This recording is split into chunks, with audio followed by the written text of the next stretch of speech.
How did I let this penguin destroy my life and curse all my future generations? So, after making the first level of my game, I started the second one and thought, what would be a good idea for an enemy in the second level?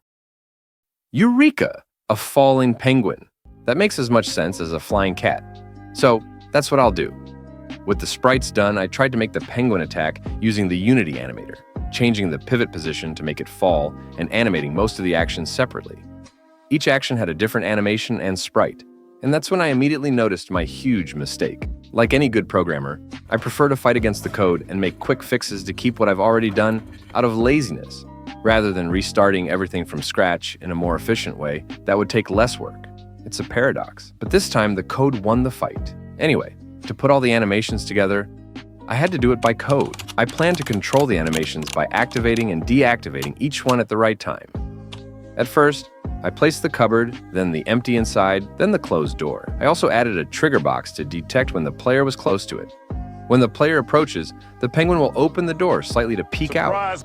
That way, when I deactivate the door, it disappears and changes to the looking sprite.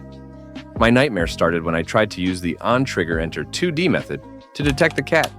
I added a boolean that should be true when the player was inside the box. The problem was that when the player left the box, it was still true. After a lot of stress and a whole day trying to make that goddamn boolean become false when the player exited the box, I discovered that there is a method literally called onTriggerExit2D, which is specifically for detecting when something enters and leaves the box.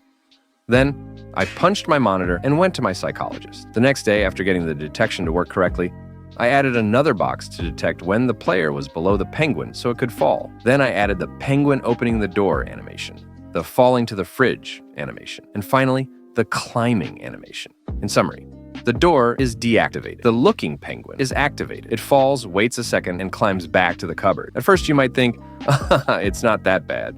And I'd say, yeah, it's good. But look at all this complicated code just to make that simple animation. I still had to add another box to act as a hitbox and synchronize its movement with the penguin sprite because, as I mentioned at the beginning, I animated the falling penguin by changing the sprite's pivot position. This caused its box collider to end up inside the cupboard.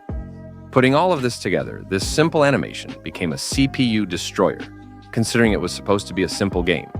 So, since the code defeated me this time, I remade the animation so that when the player enters the trigger box, making the penguin fall, the entire animation sequence falling and climbing starts automatically.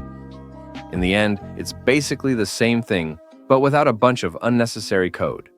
Something that had 83 lines of code now has 50.